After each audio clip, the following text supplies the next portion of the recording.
morning everyone.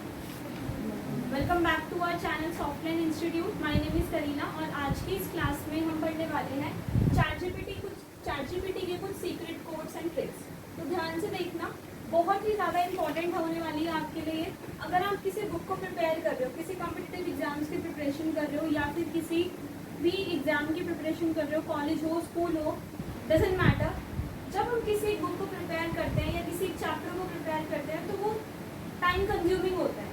अगर आप किसी एक चैप्टर के लिए 2 घंटे का टाइम लगाते हो या 3 घंटे का टाइम लगाते हो तो इन ट्रिक्स को यूज़ करके आप उसी चैप्टर को स्मार्टनेस के साथ, स्मार्ट वर्क के साथ शायद कुछ मिनट्स में कवर कर पाओगे.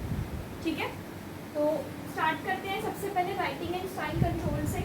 यहाँ पर सिर्फ स्टडी से रिलेटेड ट्रिक्स नहीं है, बाकी और कुछ ट्रिक्स भी हैं कि अगर आप कल को जॉब पर जाते हो तो आपको किस तरीके से किन प्रॉम्प्ट्स को यूज़ करना है. सो स्टार्टिंग में है ह्यूमन. जब हम चैट जीपीटी से कोई भी प्रॉम्प्ट देके उससे कुछ आंसर लेते हैं तो वो क्लियरली पता चलता है कि चैट जीपीटी का है ना. So before starting class, do you use ChatGPT? Yes, no, you don't use. तो फिर आप बहुत ज़्यादा पीछे हो. ठीक है, तो ये फिर आपके लिए तो और ज़्यादा इम्पोर्टेंट है. अगर मैं अपनी बात करूँ, so when I started teaching here in 2020, I use to, if I have to make any question paper, तो मुझे क्वेश्चन पेपर को बनाने में काफ़ी लंबा समय लग जाता था. मतलब अगले दिन अगर मुझे एग्ज़ाम लेना है कंप्यूटर्स के बच्चों का तो क्वेश्चन पेपर बनाने में काफ़ी टाइम लग जाता था. अभी उतना टाइम नहीं लगता. अभी मैं हार्डली 10 to 15 मिनट्स में किसी भी टॉपिक पे क्वेश्चन पेपर बना सकती हूँ. बना के प्रिंट निकाल लिया, हो गया, है ना. पहले बहुत टाइम लगता था, बहुत ज़्यादा. तो यहाँ पर सबसे पहले अगर आप स्लैश करके ह्यूमन प्रॉम्प्ट देते हो चैट जीपीटी को, तो इससे क्या होगा, जो भी वो आपको रिप्लाई करेगा वो नेचुरल साउंड करेगा और ह्यूमन रिटर्न लगेगा. ऐसा लगेगा कि ह्यूमन रिटर्न है और एआई बेस्ड नहीं है. ठीक है, कभी आप बच्चे हमें रिप्लाई करते हैं तो हमें पता चल जाता है कि ये वाला जो मैसेज है ये चैट जीपीटी से बताने वाला है, क्योंकि हम आप लोगों को पढ़ाते हैं तो हमें पता है कि आपका कैलिबर कितना है. उसके बाद है रीराइट. रीराइट का मतलब होता है रीफ्रेज करना, किसी भी चीज़ को दोबारा से बनाना, उसका मीनिंग नहीं चेंज करना विदाउट चेंजिंग मनी, बट उसको थोड़ा सा लैंग्वेज चेंज करो, मीनिंग मत बदलो, फ्रेजेस चेंज करो. इम्प्रूव से क्या होगा, जो आपने आंसर मांगा है उसकी क्लैरिटी बढ़ेगी, उसका फ्लो अच्छा होगा. शॉर्टन से आप किसी भी चीज़ को कंसाइज कर सकते हैं. एक्सपैंड से उसको इन डेप्थ लेके आ सकते हैं, किसी आंसर को इन डेप्थ कर सकते हैं. सिंप्लीफाई से किसी भी पैराग्राफ को ईजी लैंग्वेज में कन्वर्ट कर सकते हैं. फॉर्मल से प्रोफेशनल टोन में कन्वर्ट हो जाएगा एंड कैजुअल से रिलैक्स टोन में, मतलब you can use it with your friends and all. उसके बाद आता है एक्सप्लेनेशन डेप्थ. इंटेलिजेंस लेवल भी कंट्रोल कर सकते हो आप. अगर आपने किसी टॉपिक पर रिसर्च करनी है कि ये क्या होता है, लेट्स से न्यूटन्स लॉ, अब आपको कुछ नहीं पता अभी इसके बारे में, बिल्कुल ज़ीरो हो, कोई एक नया टॉपिक उठाते हैं तो कुछ पता नहीं होता, तो आप उसको बोलो कि मुझे ऐसे समझाओ जैसे कि मैं एक बच्ची हूँ, 5 साल की बच्ची हूँ, ELI5, तो वो आपको उस टॉपिक को ऐसे समझाएगा जैसे कि आप एक 5 साल की बच्ची हो. अगर कोई टॉपिक है थोड़ा सा उसको आपने और डीपर समझना है तो आप लिखेंगे EL10 कि मुझे इस टॉपिक को ऐसे समझाओ जैसे कि मैं 10 साल की बच्ची हूँ. अगर आपको उसको लिखना है थोड़ा सा और डीप में चाहिए तो उसको EL15 में चाहिए, टीन लेवल अंडरस्टैंडिंग.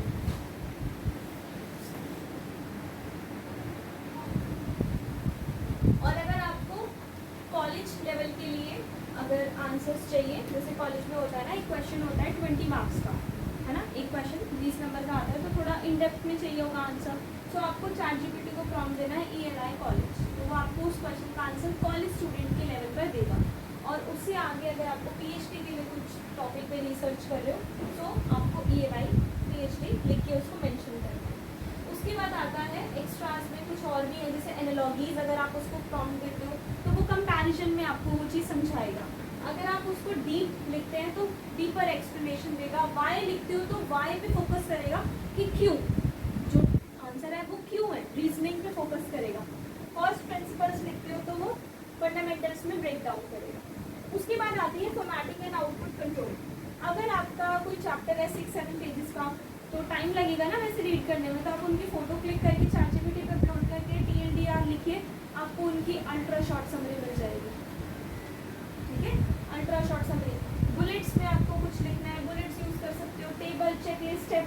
प्रॉम्प्ट्स का यूज़ कर सकते हैं। उसके बाद है कुछ ब्रेनस्टॉर्मिंग एंड कंटेंट क्रिएशन। अगर आप कंटेंट क्रिएटर हो, इंस्टाग्राम पे रील्स या कुछ कंटेंट क्रिएट करना होता है, कॉर्पोरेट्स में ज़्यादा इसका काम होता है, तो आप आइडियाज़ 10 लेके किसी भी टॉपिक पे आइडियाज़ निकाल सकते हो। ANT3 करके किसी चीज़ के 3 वेरिएशंस निकाल सकते हो। हुक क्या होता है? हुक क्या होता है? एक तो हुक होता है हुक, और एक हुक क्या होता है? सोशल मीडिया की लैंग्वेज में हुक का मतलब होता है अटेंशन, यानी हर रील में जो स्टार्टिंग में वो 1-2 लाइन बोली जाती है जिससे हम स्क्रॉल ही नहीं करते, रुक जाते हैं, सुनते हैं कि भाई ऐसा क्या है इस वीडियो में, दैट इज हुक। ये अगर आप कोई वीडियो बना रहे हो तो हुक पे क्या यूज़ करें ताकि जो ऑडियंस है वो मेरी वीडियो देखे, पूरी देखे, उसकी रीच बढ़े, उसकी एंगेजमेंट बढ़े, ठीक है। तो आप हुक भी निकाल सकते हो, आइडिया जनरेट कर सकते हो एंड आइडियाज़ को कंबाइन कर सकते हो। ब्रेनस्टॉर्म भी होता है, कुछ ऐसे क्वेश्चन जिससे ब्रेनस्टॉर्म हो जाए। एनालिसिस एंड डिसीजन मेकिंग, ये होता है हायर लेवल के लिए, प्रॉज एंड कॉन्स किसी टॉपिक के देखने हैं, फायदे नुकसान, स्वॉट एनालिसिस करना है, कंपेयर करना है, रिस्क मैप बनाना है, डिसीजन फ्रेमवर्क बनाना है। जैसे आप मास्टर्स या उसके आगे कुछ एजुकेशन लेते हैं तो आपके लिए ज़्यादा रिसर्च करना होता है, तो आप ये यूज़ कर सकते हो। उसके बाद ये क्रिएटिव एंड सिमुलेशन वाला रहने दीजिए अभी फिलहाल। अभी आप आ जाइए कोडिंग में। कोडिंग में है डीबग। अगर कोडिंग्स है उसमें कुछ एरर्स देखना है कि इसमें कोई मिस्टेक तो नहीं है, तो आप डीबग करके एरर्स को फाइंड कर सकते हैं। अगर एक्सप्लेन कोड, आपको मीनिंग नहीं पता कोडिंग्स का, वो कोडिंग है क्या, क्या बनता है इससे, तो आप एक्सप्लेन कोड करके उसको एक्सप्लेन, उसका मीनिंग ले सकते हो। ऑप्टिमाइज से जो आपने कोडिंग करी है वो थोड़ा और उसकी परफॉर्मेंस बेटर हो जाती है, ठीक है। उसके बाद कुछ यूटिलिटी एंड पावर कमांड्स हैं, जैसे कन्वर्ट। ये बहुत इंपॉर्टेंट है। जब हम गवर्नमेंट जॉब का फॉर्म फिलअप करते हैं या किसी भी एग्जाम के लिए फॉर्म फिलअप करते हैं तो उसमें होता है कि इमेज आपकी इतना KB होनी चाहिए, इमेज का साइज इतना होना चाहिए, तो जितनी रिक्वायरमेंट है वो प्लस ChatGPT पे आपको अपनी फ़ोटो अपलोड करनी है और आपको लिखना है कन्वर्ट PDF करेंगे तो जो आपकी इमेज होगी वो PDF में कन्वर्ट हो जाएगी, और PDF से अगर आपको नॉर्मल इमेज में कन्वर्ट करना है तो वो आपकी जो इमेज है वो PDF will convert into JPEG, simple image, या फिर JPEG मैंने उसको PNG में कन्वर्ट करना है तो वो भी आप इससे कर सकते हैं, ठीक है, कन्वर्ट। और एक और काम होता है इसमें, कंप्रेस भी कर सकते हो आप। जैसे हम प्रोजेक्ट्स बनाते हैं, असाइनमेंट्स बनाते हैं, तो फ़ोन से स्कैनिंग कर लेते हैं, PDF बन जाती है। PDF का साइज़ बड़ा होता है, वो अपलोड ही नहीं होती, तो आपको क्या करना है, कंप्रेस करना है। इसमें कन्वर्ट की जगह कंप्रेस लिख देना एंड अपनी फाइल अपलोड कर देना, उसकी साइज़ छोटा हो गया, ठीक है। ट्रांसलेट को पता है, टोन चेंज भी कर सकते हैं। अब ये कुछ और पावरफुल ChatGPT हैक कोड्स हैं जो आपको यूज़ करना चाहिए। तो द फर्स्ट वन इज जार्गोनाइज। जार्गोनाइज अगर आप लिखते हो ChatGPT पे तो वो क्या करेगा, सिंपल राइटिंग को एक्सपर्ट लेवल लैंग्वेज में कन्वर्ट कर देगा। आपने कुछ नॉर्मल मैसेज लिख दिया, उसको एक्सपर्ट लेवल लैंग्वेज में कन्वर्ट कर देगा, ठीक है। क्या लिखना है, जार्गोनाइज लिखना है। कोड्स है, अगर मूड लिख के आगे मूड लिखते हो, जैसे अगर अभी मैं फेस टू फेस बात कर रही हूँ तो आपको समझ में आ जाएगा मैं गुस्से में बोल रही हूँ, प्यार से बोल रही हूँ, खुश हूँ, दुखी हूँ, समझ में आएगा। मैसेज पे नहीं पता चलता, तो अगर आपको वो मैसेज लिखना है पर्टिकुलर टोन के साथ तो आप क्या मूड के आगे वो इमोशन ऐड करिए, हैप्पी, सैड और whatever you want to write, okay. तो आपको वैसे वो आंसर बना के देगा। फिर ये देखो कितना इंटरेस्टिंग है, नंबर 3 वॉइस। वॉइस लिख के आगे पर्सन का नेम लिख दो, इससे क्या होगा, पर्सन का नेम इन द सेंस कोई सेलिब्रिटी, MS धोनी या कोई एक्ट्रेस दीपिका और प्रियंका चोपड़ा और कुछ भी, तो जैसे उनका बोलने का तरीका है, जो फ्रेजेस वो यूज़ करते हैं, आपको ये वैसे आंसर देगा, ठीक है। ट्राई करके देखना आप ये सारा घर पे। उसके बाद फॉर्मेट टेबल है तो आपके मेसी इन्फो को वो टेबल में कन्वर्ट कर देगा। उसके बाद ये आपका कोडिंग के लिए होता है। नंबर 7 देखिए, डायग्राम। ये यूज़ कर सकते हो आप अपनी स्टडीज़ में। मर्मेड का डायग्राम चाहिए, कंप्यूटर का लेबल डायग्राम चाहिए, डायग्राम्स के लिए। लिस्टिफाई, अब फॉर एग्जांपल आपको बुक रीड करनी है तो बुक्स में बहुत पैराग्राफ्स होते हैं, पैराग्राफ को पढ़ना थोड़ा बोरिंग होता है, तो लिस्टिफाई कर लो उस पैराग्राफ को। लिस्टिफाई यानी पैराग्राफ्स को वो लिस्ट में कन्वर्ट कर देगा, तो वो फिर इजीली पढ़ सकते हो आप पॉइंट टू पॉइंट करके, है ना, ज़्यादा डिफिकल्ट नहीं लगेगा, ईजी हो जाएगा। उसके बाद chain of thoughts, tree of thoughts है, इसमें आपको स्टेप बाय स्टेप मेथड्स को समझाता है। डेविल्स एडवोकेट ये होता है, जैसे फॉर एग्जांपल आपको कोई आइडिया आया, कि मुझे ऐसे करना चाहिए, बिजनेस स्टार्ट करना चाहिए, आप अपने फ्रेंड से डिस्कस करते हो। अब फ्रेंड का जो ओपिनियन है वो आपको वैसे ही बताएगा, जैसा उनको लगता है वो वैसे ही गाइड करेंगे। आप इनसे पूछो, डेविल्स एडवोकेट, फिर अपना आइडिया लिखो that I want to start a business in 2027 and I have a capital amount of इतने लाख, व्हाटएवर जो भी आपके पास है, इतना मेरे पास अमाउंट है, इस जगह पर मुझे बिजनेस स्टार्ट करना है, इस चीज़ का स्टार्ट करना है, तो क्या ये अमाउंट सफिशिएंट रहेगा या कोई कमी है मेरे आइडिया में, तो मुझे बताओ, क्योंकि आपको पूरा गाइड करते हैं। ऐसे बिजनेस स्टार्ट करना है तो इतना इतना का अमाउंट होना चाहिए, इन चीज़ों की तैयारी पहले से करके रखना। जो इतने बड़े बड़े बिजनेसमैन बनते हैं वो प्रॉपर रिसर्च करते हैं तब बनते हैं, ऐसे ही नहीं कि बस पैसे हैं चलो शॉप खोलते हैं, है ना, फिर नुकसान भी हो जाता है। आप देखते होंगे आसपास कई दुकानें खुलती हैं, बंद हो जाती है, प्रॉपर स्ट्रैटेजी नहीं बनाई होती। चाहे 6 महीने बाद काम शुरू हो जाए, पर ऐसे हो कि पूरी तैयारी के साथ, है ना। तो आप यहाँ से एडवाइस ले सकते हो। रिवर्स इंजीनियर, आजकल बहुत सारी AI वीडियोस बन रही हैं, फोटोज़ बन रही हैं, तो उस फोटो उस वीडियो को बनाने में कौन सा प्रॉम्प्ट यूज़ हुआ है, रिवर्स इंजीनियर आपको वो बताएगा। वो वीडियो या वो फोटो अपलोड करके रिवर्स इंजीनियर लिख दो, discover the prompt behind great content, ठीक है। उसके बाद मिसिंग इन्फॉर्मेशन, आप कभी भी जब कोई क्वेश्चन लिखें साथ में मिसिंग इन्फॉर्मेशन भी लिख दें, उससे क्या होगा, आपका टाइम बचेगा। कई बार आप कुछ क्वेश्चन लिखते हो, आंसर देता है, फिर आप बोलते हो ये नहीं ये बताना है आपको, फिर वो बताएगा, तो हम ही गलत पूछ रहे हैं, हम ही इन्फॉर्मेशन पूरी नहीं देते। तो मिसिंग इन्फॉर्मेशन लिख दोगे तो ChatGPT अगर कोई मिस होगी इन्फॉर्मेशन तो पहले वो पूछ लेगा कि आप मुझे ये चीज़ें भी बता दो, तब मैं आंसर दूँगी।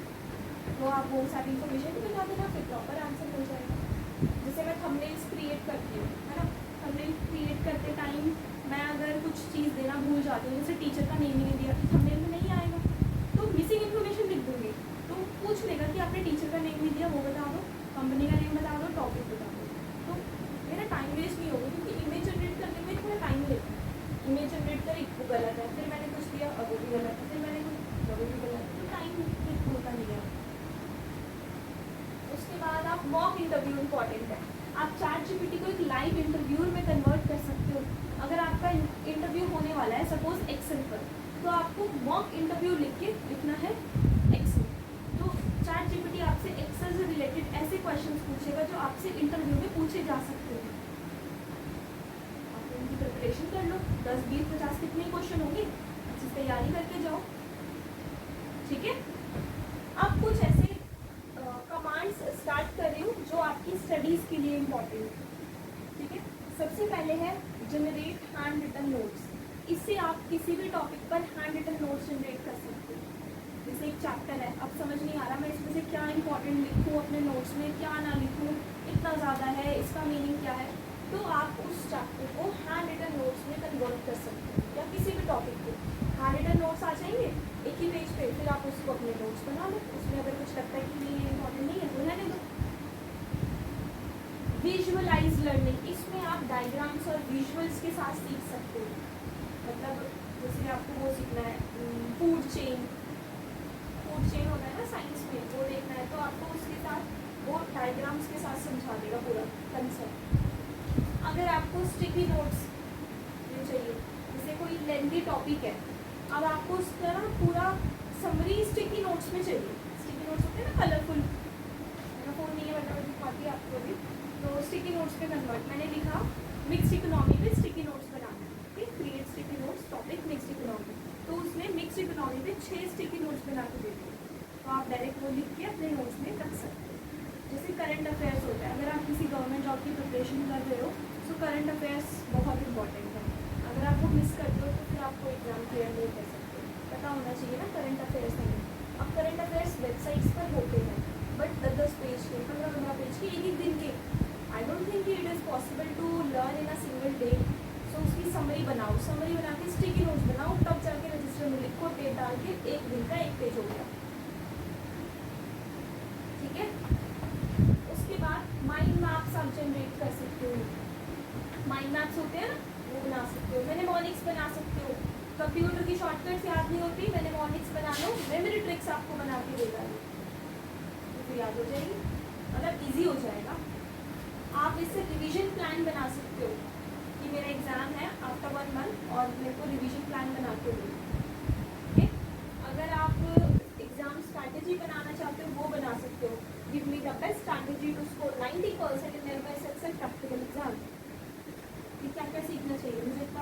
मार्क्स चाहिए, लेकिन पढ़ना तो अल्टीमेटली खुद को ही है। यहाँ से आपने पूरा स्ट्रैटेजी बना ली, मेहनत तो खुद ही करनी। लास्ट मिनट रिवीजन, एग्जाम है उससे पहले थोड़ी सी रिवीजन करनी। इंपॉर्टेंट क्वेश्चंस, वाइवा, आप इसको बोलो take my viva on computer fundamental. जैसे 11th में तो नहीं, 12th में वो बनाना होता है ना प्रोजेक्ट, मैंने बनाया था इकोनॉमिक्स में डिमोनेटाइजेशन के ऊपर, तो वाइवा होता है फिर। तो अब आप इससे पहले वाइवा करवा के फिर जाओ ओरिजिनल वाइवा के लिए। मॉक वाइवा मास्टर्स में भी होता है, ग्रेजुएशन में भी होता है, डिपेंड करता है कौन सी यूनिवर्सिटी से कर रहे हो। मेमोरी ट्रिक्स, जैसे हिस्ट्री में डेट्स होती है, याद नहीं होती, मेमोरी ट्रिक्स, वो उस डेट को किसी न किसी कनेक्ट करके देगा, नोट्स बनाओ, याद करो। देखो आजकल कंपटीशन बहुत ज़्यादा हो रहा है, 100% बच्चों के मार्क्स आ रहे हैं। अब एक बुक आप 6 घंटे में पढ़ रहे हो, एक चैप्टर, ये उसको 1 घंटे में कवर करने में फ़र्क है ना। आप क्या कर रहे हो, हार्ड वर्क, ये क्या कर रही है, स्मार्ट वर्क कर रही है। अब आज के टाइम में स्मार्ट वर्क का टाइम है, तो मुझे वो पढ़ना है, ऐसे पढ़ना है कि एग्ज़ाम में वही चीज़ें एग्ज़ाम में जो आती हैं उस तरीके से पढ़ना है, थॉरोली पढ़ना है, टाइम वेस्ट नहीं करना, कम टाइम में प्रोडक्टिव स्टडी करनी है। डेली प्रैक्टिस के लिए क्वेश्चंस ले सकते हो। मिस्टेक्स, इससे पहले ही पूछ लो, what common mistakes do beginners make while using MS Excel, कि एक्सेल यूज़ करते टाइम ऐसी कौन सी मिस्टेक्स हैं जो बिगिनर्स करते हैं, या फिर कौन सी ऐसी मिस्टेक्स हैं जो बिगिनर्स करते हैं while preparing for any government exam, कि कभी मैं भी तो वो मिस्टेक नहीं कर रही। ठीक है। चीट शीट क्या होती है, cheat sheet, cheating, cheat sheet होती है कि एक पूरा चैप्टर है, उस पूरे चैप्टर का 1 पेज नोट्स होते हैं ना, वो बना सकते हो आप, इससे इजी हो जाएगा ना फिर पढ़ना रिवाइज के लिए। रोड मैप बना सकते हो, करियर गाइड्स है, प्रोजेक्ट्स, रिज्यूमे बनाओ, बना हुआ है आप सबको रिज्यूमे, लो बना के रखो, कब की जॉब मिलेगी, रिज्यूमे तो बनाओ। इंटरव्यू कंडक्ट करा सकते हैं। Job ready, make me job ready in advance Excel, मुझे एडवांस एक्सेल में जॉब करनी है 45 डेज में, तो मुझे बताओ कैसे कैसे मैं क्या क्या करूँगी। Daily English, flash revision, practice paper, PPT बना सकते हो आप, इससे प्रेजेंटेशन टॉपिक दे दो कि अपने आप पीपीटी बना के देगा, फिर उसमें एडिटिंग कर दो। ठीक है। वर्कशीट्स हो गई, केस स्टडीज़ हो गई, रियल वर्ल्ड एग्जाम्पल्स के साथ कोई टॉपिक पढ़ना है, या फिर आप करियर्स को कंपेयर करना चाहते हो, जैसे 2-3 करियर्स में कंफ्यूज हो, क्या करूँ, कई बार लगता है ये करूँ, कई बार लगता है ये करूँ, कंफ्यूजन होती है ना, तो कंफ्यूज नहीं होना। अगर कोई डाउट है करियर को लेके, ये रहा आपका टीचर, मेंटोर। ठीक है। आप ये भी नहीं बोल सकते कि कोई है ही नहीं गाइड करने वाला, कोई बताने वाला ही नहीं है। इन सब की हेल्प लो, हमारी हेल्प लो। ठीक है। Compare graphic designing versus web designing as a career, कि दोनों में से कौन सा बेस्ट करियर रहेगा मेरे लिए, मेरी ये क्वालिफिकेशन है, ये एज है, ये मैंने कोर्स किए हुए हैं, तो मुझे किस फील्ड में जाना चाहिए। ओके। और थोड़ा बहुत अपना दिमाग भी यूज़ करना है, वरना उसमें जल मिल जाएगी। ठीक है। तो आज की क्लास में इतना ही। Thank you so much.